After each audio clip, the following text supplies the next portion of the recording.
my armamentarium, which is my personal PPE, personal protective equipment, my color-coded marquees, my probe, neighbor's probe if needed, my dental mirror, and my floss. And then this is my periodontal probe. I'm using it on my dominant hand. It is an assessment tool used for subgingival. It is a double-ended, unpaired instrument. It has a flexible, simple shank, a circular cross section. It is blunt at the end, blunt shape, rod shape.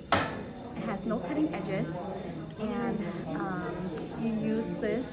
This is an increment of 3 millimeters, 3, 6, 9, and 12.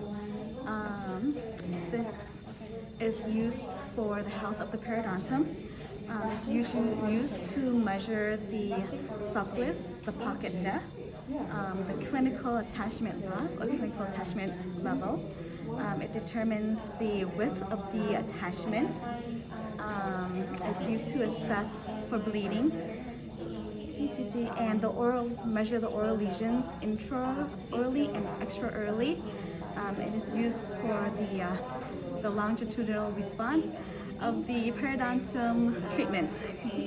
And a healthy sulcus is between 1 to 3 millimeters in depth. This is my handle. This is my shank and my working end. Here is the functional, and here is the terminal. Here. So now I'm going to ask my patient, have you had any periodontal problems or gum disease or gum treatment?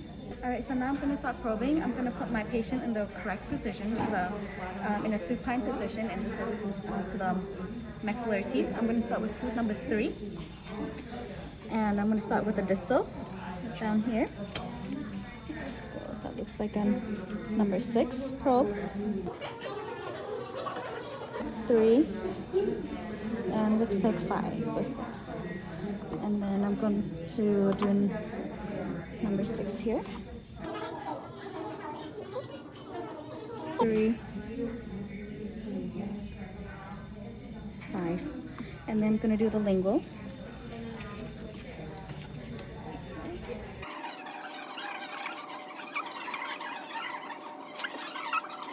And then number 20. I'm going to set them up in a supine, semi-supine.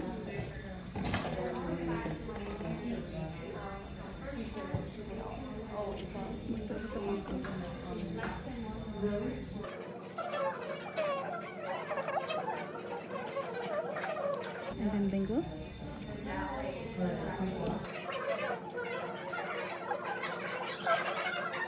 Now I'm going to record my measurements. Tooth number 3, it was 6.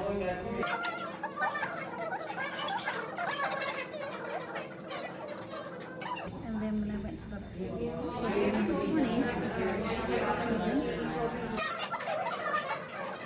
okay, after I recorded that, I'm going to record the bleeding and suppuration.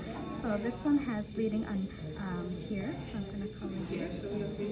Suppuration number 1, bleeding here. And then bleeding here. Now I'm going to calculate the CAL, the clinical attachment level, clinical attachment loss. My patient has some recession here, so I'm going to put this in. It looks like she has, I'm going to check from the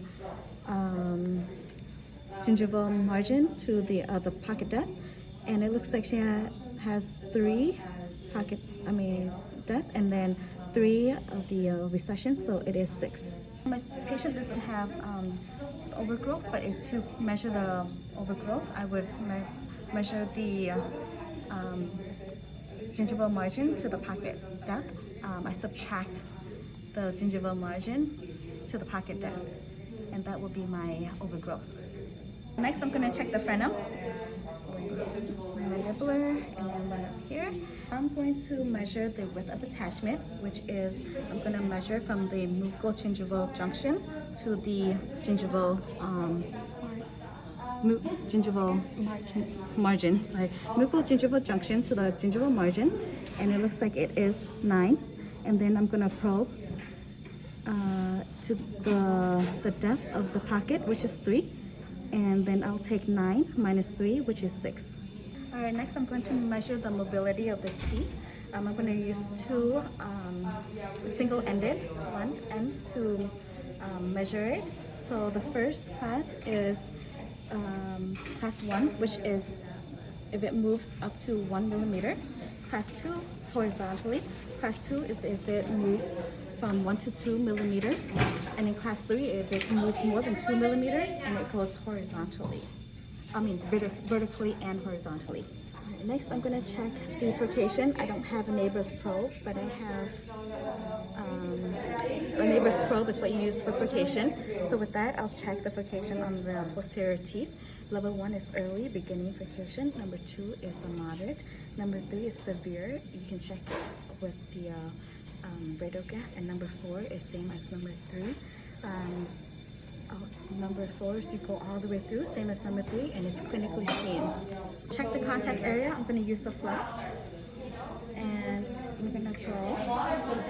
So I'm going to start from there and go up. So example here.